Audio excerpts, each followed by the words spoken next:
All right, it's Chef Perky, ready to tell you how to make the world's best Bernaise sauce. So first I'm going to go through the ingredients. For the base, you make a liquor, which will be 3/4 of a cup of a nice white wine, not a real expensive one. I use Chardonnay. Then 1/4 cup with that of white wine vinegar. Again, you don't have to have anything too fancy. With that, you will throw some tarragon in, and I also throw in some tarragon in a jar.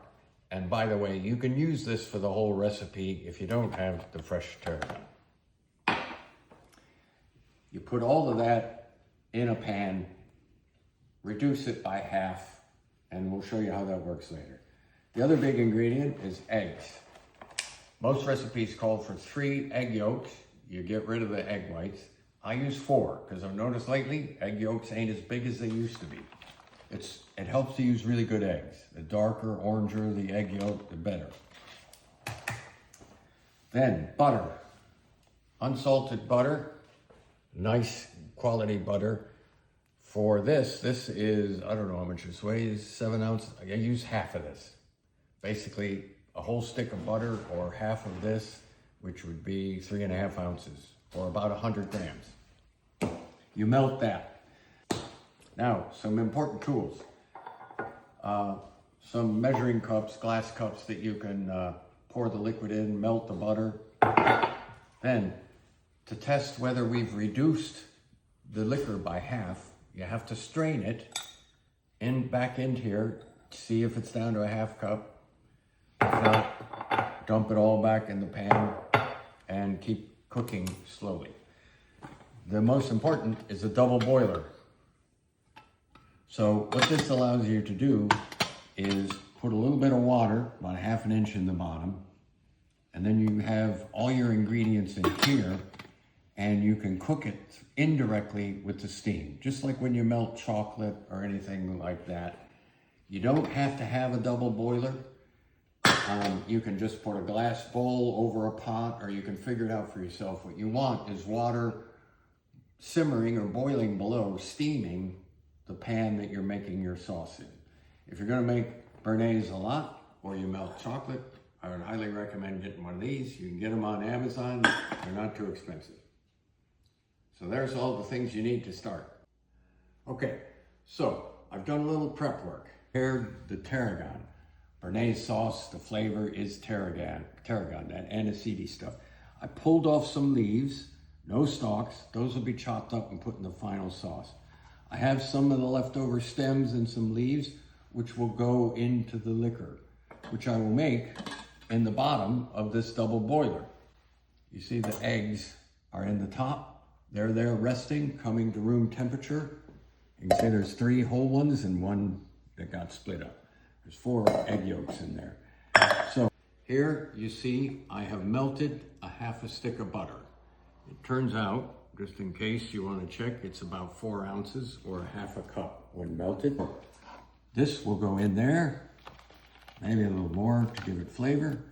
I also, like I said, why not put a little of this in there? That's the dried tarragon spice.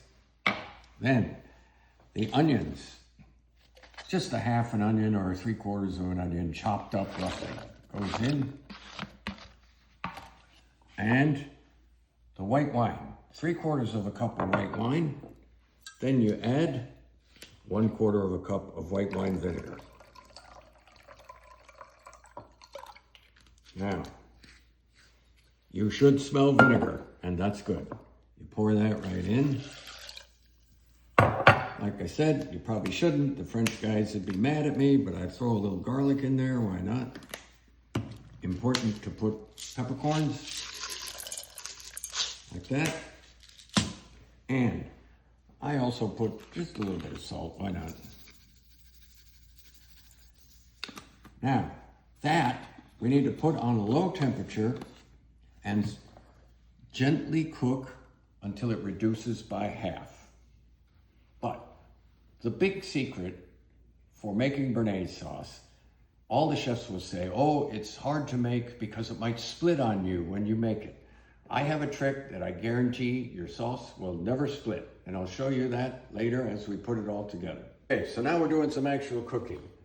I've got the liquor with the tarragon, the onions, all those ingredients in here. You don't want to boil it. You do want to just simmer. You can see a little steam coming off. Let it cook slowly. How do you know when you're done? Well, that's what these things are for. Okay, while the liquor is simmering and reducing, I'm chopping up the rest of this tarragon. Again, if you don't have fresh tarragon, you can use the stuff that's dried in a jar. You still want to use quite a good amount. You can see how much I have here. I like lots of tarragon in it, in the final product, so this is quite a good amount. And now that I've chopped it up, it can dry out a little bit. So what I'm gonna do to keep it a little bit fresh, I'm just gonna put it in with the eggs. That's where it has to end up eventually. So put it in there. Dump it all in. Make a big mess on the counter. And there you go. And I'll just put the cover on there, keep all of that stuff. This has been cooking a few minutes. You can see it's just barely bubbling and cooking, but I'm gonna test it to see how far we are. So here's my strainer. Take this, pour it in, get all the juice out. Oh, it looks like we're way off. So we're probably just under a cup. So we haven't gotten very far at all. So all of it goes back in. Get all of that good stuff off the strainer, and we keep cooking. Okay, this has been slowly cooking. Now it's been about 24 minutes. Let's check and see how we're doing. Have we got it reduced by half? It really smells wonderful. Very strong. Oops. Now it looks like we are just bang on a half a cup. How about that? Amazing. Okay. So we've got our reduced liquor. It's down to a half a cup. And I've emptied the pan it was cooking in and put a little bit of water in, because that's where the double boiler is going to go when we cook. Now, here's the bit of magic I promised you. To ensure your Bernaise sauce never splits, one important rule. The eggs are at room temperature. The butter is melted, but not hot. And the liquor needs to cool down, so it's not hot either. When all the ingredients, the three big parts of this sauce, are at room temperature or just lukewarm, you can throw them all together, mix them up using this gadget, a whisk, which I forgot to show you at the beginning.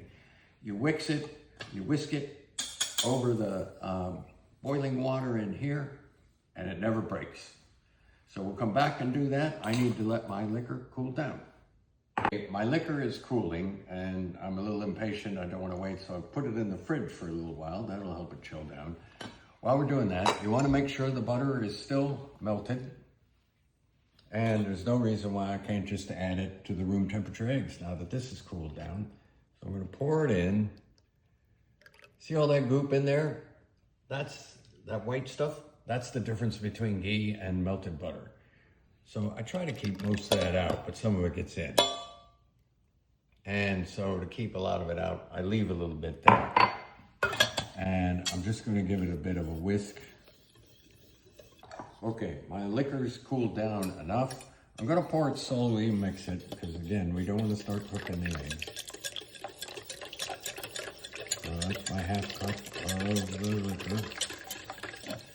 Then I had a little bit too much, so I'm going to leave that out. Now, look at what you got there. We got all the three parts in the top of the double boiler. There's a little bit of water in the bottom, so I'm ready to start cooking. Okay, you can see in here, the water in here is starting to boil. So I'm going to start watching this closely and stirring. Put it constantly. Let it sit for a second, stir some more, off and on, off and on. You gotta watch it carefully. This is the time when you don't leave this. You stay and you watch as it cooks. You stir, you stir. Okay, it's been cooking a couple of minutes. It's getting a little frothy. That's okay, that'll go away. It's starting to heat up. So I'm still stirring now and then. Maybe rest for a few seconds. But we'll check back in a couple more minutes when it's probably going to thicken up. Okay, we're literally only a minute later, and you can start to see this is thickening. This is all of a sudden, it's happening. You can see it's thickening, it's thickening, it's thickening. There you go. There's your Bernaise sauce. Never splits because of that magic tip I gave you. And we can keep this going a little bit to keep it thicker. But that's about how you want it. And you can take this off the heat and leave it sit in the double boiler. Well, take it out like this, let it cool, and then when you're ready to serve as a last minute, maybe the steak is resting, you put this back in and you slowly heat it up. But look now how thick it is. And it will thicken once it cools.